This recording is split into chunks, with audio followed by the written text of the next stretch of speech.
సలలిత గుణసంగ అకంగా సదమలాంతరంగ సుసంగ కవితోమర్దంగ ధృతకురంగ భోగలింగాశ్రితంగ నిలయీకృత కైలాసాద్రిశృంగ నీరది నిషంగ ధరణీ శతంగ లలిత జగత్ కళ్యాణదాపంగ లక్ష్మీపతి కవి హృదయాబ్జభృంగ శంభో హర హర మహాదేవ శంభో శివ శంభో శివ శివ మహాదేవ శంభో. ఓం నమ శివాయ, ఓం నమ శివాయ, ఓం నమ శివాయ, ఓం నమ శివాయ. నమః పార్వతీపతయై హర హర మహాదేవ అని ప్రమదగణమంతా కూడా స్తోత్రాలు చేస్తున్నారు. అలాంటి సందర్భంలో వెళ్ళాడు జలంధరుడు. ఒకే ఒక్క కేక వేశాడు, పరమేశ్వర రమ్మన్నాడు.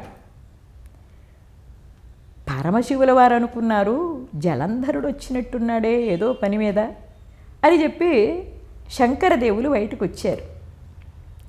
పరమేశ్వరుని వెంట పార్వతీ అమ్మవారు కూడా వచ్చారు. పార్వతీ పరమేశ్వర దేవతలు సుఖాసీనులై కూర్చున్నారు పురా కైలాస శిఖరే. పార్వతీ పరమేశ్వరౌ సింహాసనే చోపవిష్టౌ రేమధుస్మ యథాసుఖమన్నారు. పార్వతీ పరమేశ్వరులు అంటే ఆది దంపతులు. జగత్తు మొత్తానికి మాతాపితలు పార్వతీ పరమేశ్వరులు. అలాంటి ఆది దంపతులైనటువంటి పార్వతీ పరమేశ్వరులు పక్కన పక్కన కూర్చొని ఉన్నారు. ఏమిటయ్యా జలంధర ఇలా వచ్చావు, ఏం పని అన్నారు. జలంధరుడు పరమేశ్వరుని వంక అసలు చూడను కూడా చూడటం మానేశాడు. పార్వతీ అమ్మవారి వంకే తదేకంగా చూడటం మొదలుపెట్టాడు. అమ్మవారు అన్నారు, జలంధర ఏమిటయ్యా మీ నాన్నగారు ఏదో పలకరిస్తుంటే కూడా పలకడం లేదు, ఏమిటి అలా చూస్తున్నావు అంటుంది ఆవిడే. అప్పుడు జలంధరుడు అన్నాడు, ఓ పార్వతి, ఎన్నోసార్లు వచ్చాను కైలాసానికి, మిమ్మల్ని చూశాను, కానీ బాల ఎంతటి రసికురాలివే, ఎంతటి రసికత్వం ఉన్నదే పార్వతీ నీలో.